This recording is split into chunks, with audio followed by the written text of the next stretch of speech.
Hi, welcome. Enjoy the content, subscribe, and turn on notifications. Gregory Foster never imagined that the phrase, "he's just a college classmate," would become the spark that led to the worst discovery of his life. Married to Vanessa for 12 years, he'd always been the kind of man who trusted his wife completely.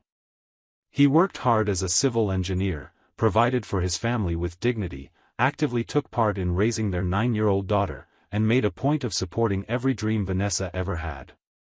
When she decided to go back to school and resume the business administration degree she'd put on hold years earlier to care for the family, Gregory thought it was great. He saw it as a chance for her to fulfill herself, to pursue something she'd always wanted. To him, supporting his wife was part of the commitment he'd made at the altar. He never imagined that this support would be used as a shield for betrayal. At first, everything seemed normal. Vanessa came home excited from class, talking about professors, assignments, and how hectic it was juggling school and home life. Gregory listened with genuine interest, happy to see her so engaged. But slowly, something began to change. Vanessa started mentioning a name more and more often, Julian. According to her, Julian was the classmate who helped the most with group projects, the one she connected with best academically. Gregory didn't pay much attention at first. After all, it made sense to have study partners. But mentions of Julian became constant. Julian said this, Julian suggested that, Julian has an interesting take on the project. It was as if Julian was present in every conversation, even when the topic had nothing to do with school. Beyond the constant mentions, other details started bothering Gregory. Vanessa began going out for study groups that lasted for hours. Sometimes she'd leave at 7 in the evening and not come back until after midnight. She'd say the group was large, they had a lot to review, and the library stayed open late. Gregory tried to understand, tried to be supportive. But something in her tone, the way she hurried out the door, and how she avoided giving specifics started to sound false. He also noticed she began putting more effort into her appearance on school days, different perfumes, more careful makeup, clothes he'd never seen before. When he commented on it, she'd laugh and say she was just trying to feel good about herself, that it had been years since she'd taken care of her looks. Gregory wanted to believe her. He really did. But what bothered him most was her phone. Vanessa, who used to leave it lying around anywhere, now kept it close at all times, face down, screen locked.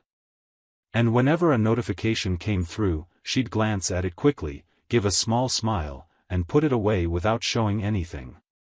When Gregory asked who it was, she'd reply vaguely, "Oh, it's just the school group," or "It's a classmate asking about the assignment."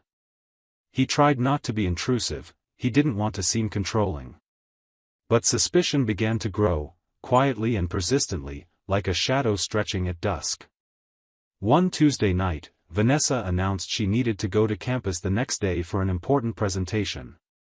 She said it was part of a crucial course and that the group had scheduled it for 7 p.m. Gregory thought it was odd, an evening presentation on a Wednesday? She explained the professor only had that time available, that it was an exception, and that it would be quick. He nodded, but something inside him screamed that it didn't make sense.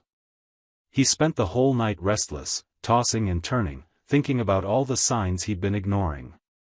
The next day, when Vanessa left the house dressed up, perfumed, with a folder under her arm and a smile on her face, Gregory felt his chest tighten. As soon as she left, he stood in the living room, staring at the closed door. Their daughter was in her room doing homework. The house was quiet. And there he was, with a tightness in his chest he couldn't explain. It wasn't irrational jealousy or paranoia, it was instinct. That kind of feeling you can't justify with logic, but that screams inside you that something is deeply wrong. Gregory grabbed his car keys and decided to follow Vanessa. He didn't plan it, didn't think twice. He just went. He wanted to be wrong. He wanted to arrive at the campus and see her actually giving a presentation. He wanted all of it to be nothing more than the product of a tired, suspicious mind. But he lost her in traffic. Vanessa took a different route, made a few turns he couldn't keep up with, and before he realized it, she'd vanished. Gregory sat in the middle of the street, gripping the steering wheel tightly, muttering under his breath. He returned home frustrated, even more uneasy than before. He couldn't get it out of his head. He stayed awake all night waiting for Vanessa to come back. She arrived just before midnight, calm and composed, as if nothing had happened. She said the presentation went well, that the professor had praised them, and that she was tired. She kissed Gregory on the forehead and went to bed. He lay there next to her, feeling like he was sleeping beside a stranger. The next day, Gregory made a decision. He picked up the phone and called a friend who, months earlier, had mentioned using a private investigator for a business matter. He asked for the contact. His friend gave it to him without asking questions. Gregory called immediately. On the other end, a man with a firm, professional voice answered and introduced himself as Daniel. Gregory explained the situation, his wife going back to school, the constant mentions of a classmate, the strange hours, the change in her behavior. Daniel listened silently, and when Gregory finished, he said he understood completely. He explained that cases like this were more common than people thought, and that usually, when your gut screams, there's a reason. He asked if Gregory wanted to move forward. Gregory said yes. He wanted answers. He needed to know if he was going crazy or if something was truly wrong. Daniel explained the process. He'd need some information, the times Vanessa usually left the house, a description of her car, the school's address, any detail that could help. Gregory provided everything. Daniel said he'd start right away, but emphasized the need for patience. He explained that thorough investigations take time, patterns need to be observed, locations confirmed, and evidence solidified. He estimated that within a week, he'd have something concrete. Gregory agreed. 1 week. 7 days that felt like an eternity. During that week, Gregory lived a strange duality. On the outside, he kept up his routine, he went to work, picked up his daughter from school, ate dinner with the family, and talked to Vanessa as if nothing were wrong. But inside, he was falling apart. Every time Vanessa left for school, he felt a knot in his chest. Every time she mentioned Julian, he clenched his jaw. Every time she smiled at her phone, he wanted to snatch it from her hands and see what was really going on. But he held back. He waited. He trusted that Daniel would bring the answers he needed. Daniel worked meticulously. In the first few days, he discreetly followed Vanessa, noting the places she visited, the times, and her routes. He confirmed that on at least 3 occasions, she didn't go to campus at all. Instead, she drove to a residential neighborhood about 15 minutes from home and parked in front of an apartment building. Daniel took photos of the car, the building, and the license plate. He waited. Then he saw Vanessa get out of the car and be greeted at the door by a man, young, tall, dark-haired, with a wide smile. They hugged for a long time, intimately, not casually at all. They went inside together. Daniel recorded everything. He waited about 2 hours. When Vanessa came out, her hair was slightly messy, her blouse wrinkled, and her face showed clear satisfaction. The man walked her to the car, kissed her, not a friendly kiss, and waved as she drove off. Daniel repeated the surveillance on other days. The pattern held. Whenever Vanessa claimed to have evening school commitments, she went to the same apartment. She always met the same man. She always stayed about 2 hours. She always left with that same look on her face. Daniel managed to get clear photos, Vanessa entering the building, leaving, being hugged, being kissed. He also found the man's name. Through research and data cross-referencing, he identified him as Julian Martins, 28 years old, enrolled in the same college as Vanessa, in the same program and schedule. Everything fit. The classmate wasn't just a study partner. He was her lover. At the end of the week, Daniel called Gregory. He said he had what he needed. They arranged to meet discreetly at a downtown cafe. Gregory arrived on time, stomach churning. Daniel was seated at a corner table with a thick folder beside him. They exchanged brief greetings. Daniel got straight to the point. He opened the folder and began showing the photos, one by one. Vanessa entering the building. Vanessa being greeted by Julian. Vanessa leaving with messy hair. Julian kissing Vanessa. Each image felt like a stab. Gregory's chest tightened, his breathing grew heavy, his hands trembled. Daniel continued. He showed logs of dates and times, explaining that on at least 5 separate occasions, Vanessa had gone to Julian's apartment during the hours she claimed to be at school. He also showed social media screenshots confirming Julian was enrolled in the same course. Everything was documented. Everything was proven. Gregory sat in silence for a few minutes, just staring at the photos. He felt a mix of anger, sadness, betrayal, and relief, anger at the lies, sadness over the loss of something he believed was solid, betrayal from the broken trust, and relief that he wasn't crazy, that his instincts had been right. Daniel asked if he was okay. Gregory nodded, but it was a lie. He wasn't okay. He was shattered. But he was also determined. He thanked Daniel, paid for the service, took the folder with all the evidence, and left. He knew exactly what he needed to do. That night, Gregory waited for Vanessa to come home. She walked in with her usual calm expression and the same lies on her lips. She said class had been productive, that she was tired, and that she was going to take a shower. Gregory said they needed to talk. She looked at him, surprised and irritated, but sat at the table. Gregory placed the folder in front of her and opened it. He spread the photos out on the table, one by one, in silence. Vanessa turned pale. Her eyes widened. Her mouth opened, but no sound came out.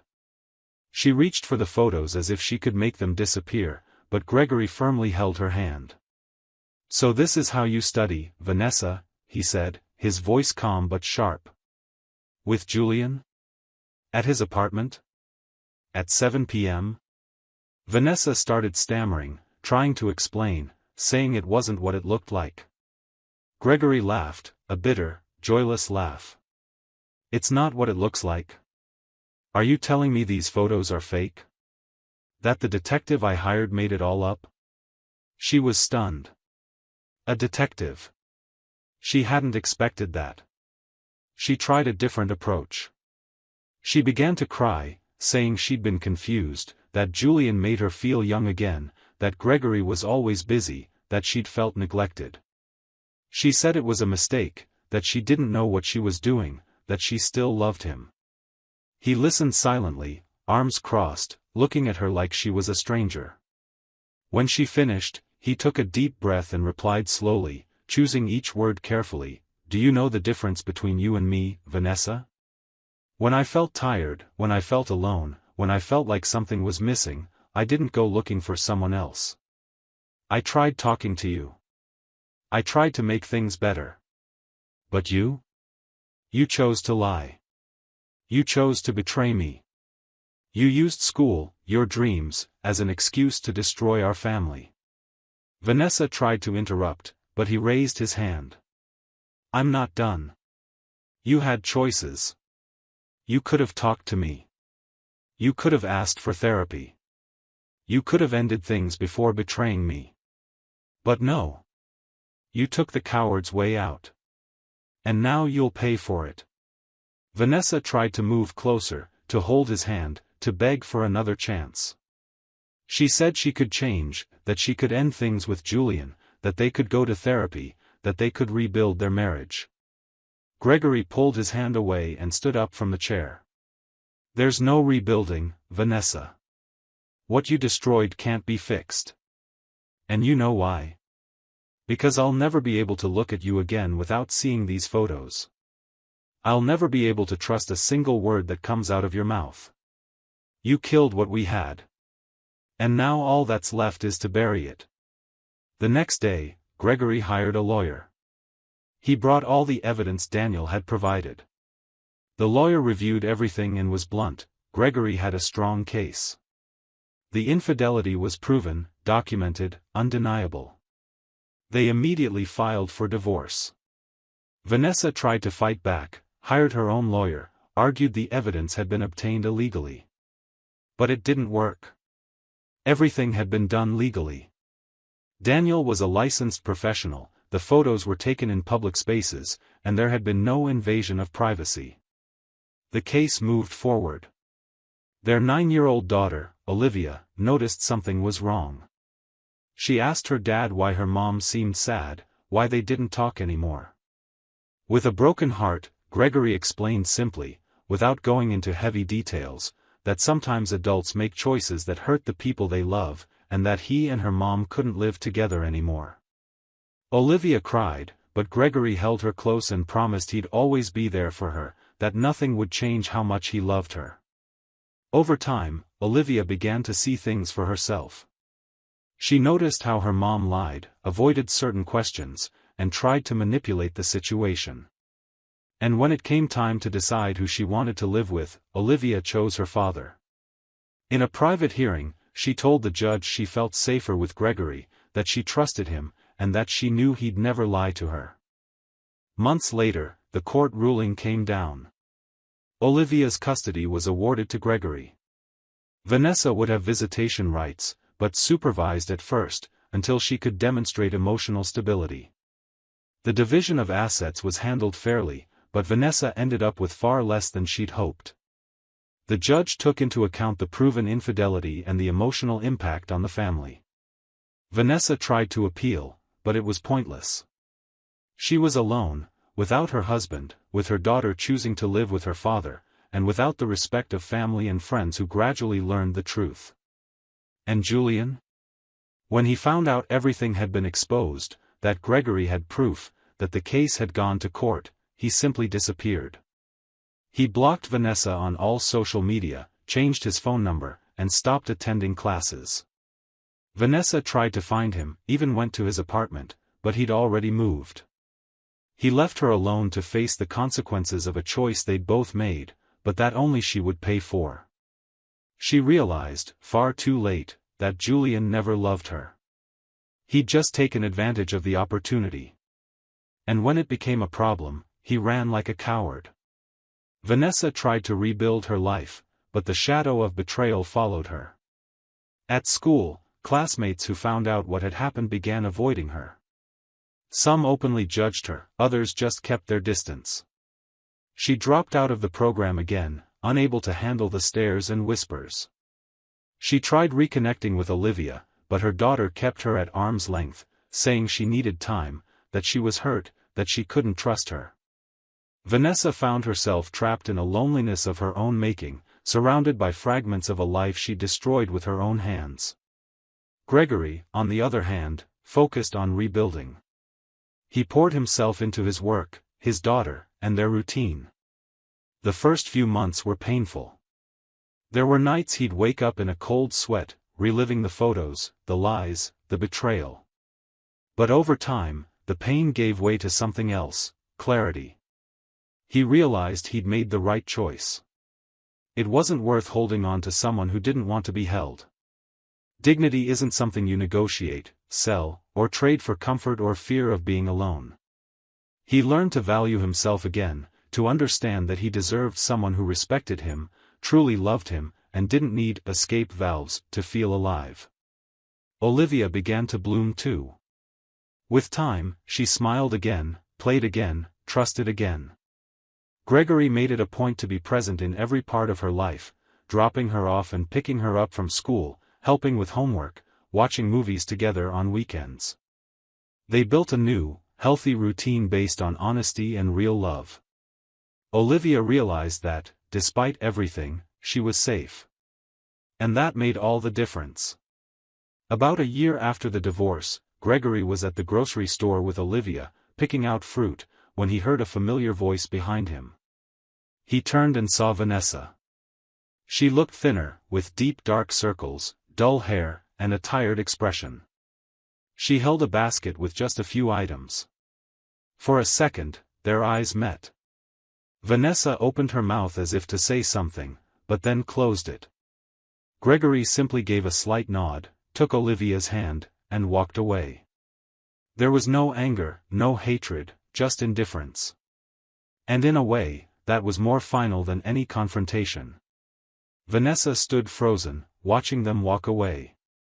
She felt a pang in her chest, an urge to run after them, to shout, to beg for forgiveness once more. But she knew it wouldn't matter. She'd had every chance, and thrown them all away. Now all that remained was to live with the consequences of choosing a moment of pleasure over a lifetime of love, respect, and family. Gregory left the store with Olivia, loaded the groceries into the car, and smiled. It wasn't a smile of revenge or superiority, it was a smile of peace. Of someone who'd realized that sometimes losing someone means finally finding yourself again. He looked at his daughter, humming a song in the back seat, and felt gratitude for having had the courage to seek the truth, for refusing to settle for crumbs, for choosing dignity. And so, while Vanessa carried the weight of her choices, Gregory moved forward, stronger, more aware, more whole. Proving that the greatest victory after betrayal isn't revenge, but the ability to rise again, to value yourself, and to build a new life rooted in respect, truth, and self-love. Because in the end, the one who betrays doesn't just lose the person they loved, they lose themselves. And that's a loss no college classmate can ever make up for. Thank you for watching the video. If you enjoyed it, don't forget to subscribe to the channel and turn on notifications so you won't miss any updates. See you next time.